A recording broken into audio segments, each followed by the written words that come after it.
Text is the newest and final installment of Emily McIntyre's Never After series, which dares to ask the question, what if the villain gets their happy ever after? Emily joins us now with more. Welcome. Thank you for coming in. Thank you so much for having me. It's a pleasure to be here. You have some of the coolest fans. Like I saw on your Instagram page, people are so lovely and they are so dedicated to you. Yeah, they're the best. They're called McCulties. You're McCulties. I love that. Oh, so how did this get started? Did you have the agent first or did the talk come first? I actually self-published first. Oh, so wow, I okay. just kind of knew there were books inside of me, stories I wanted to tell.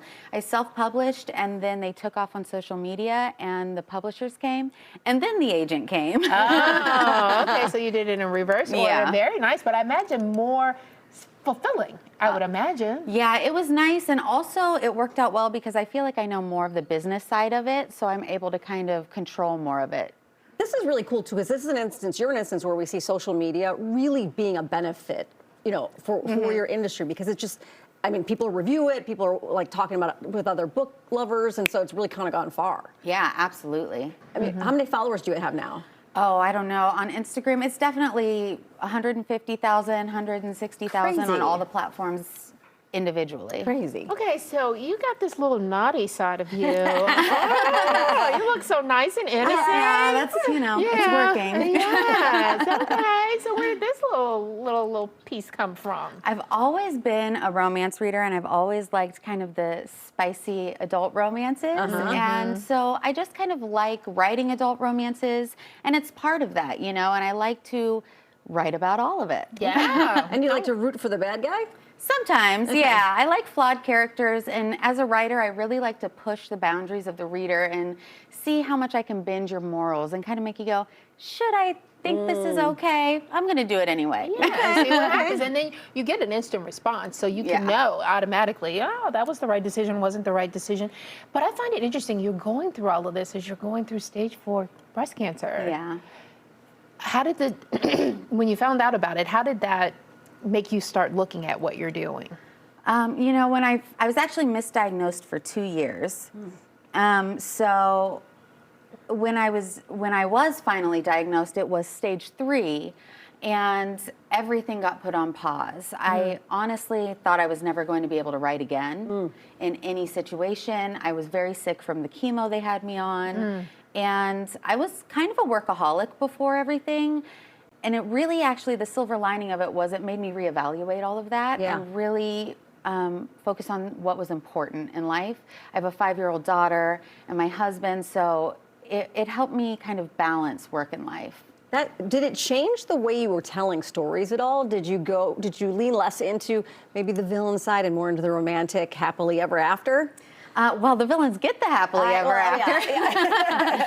No, you know, I've always written the stories kind of drop in my head, and I wish I had control over it, but I just tell what it feels like needs to be told. So if anything, it just makes me feel like I need to spread more love. So I'll just tell stories even more. But this is the final installment in your series. Yeah, that doesn't mean there's not something else coming. Oh, Another something series? new. Yeah. Okay, Yeah. so what can we expect in this book? This book right here, this is a contemporary romance. It is loosely inspired by The Little Mermaid. So I take the classic fairy tales and then I rip them out of the fantasy world, break them apart into 1,000 pieces, throw them in the real world, and then give the villain their happily ever after. So this has subplots of like mafia and forbidden love. The main male character is engaged to the female lead's cousin. So there's a lot of push and pull, tension, and what are you going to do? Are you going to be loyal to the family, or are you going to be loyal to true love? Now, does this related at all to your Under series as well?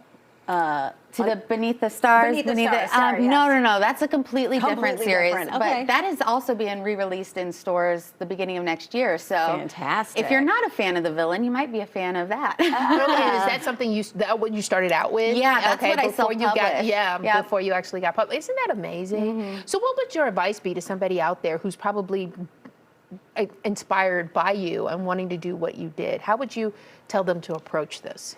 Well, I would say, first of all, write. that sounds very common and like you would think, of course, Right. but a lot of writers like to procrastinate the actual writing part. And really, I think it's important to write for yourself, something that you would like to read, and not get so caught up in writing for the masses. Because as long as you're doing something you're passionate about, that's going to come through, you're going to find your people. Yeah. Yes, there's a good chance that somebody out there has the same brain that you do, or Yeah, similarly. exactly. Right?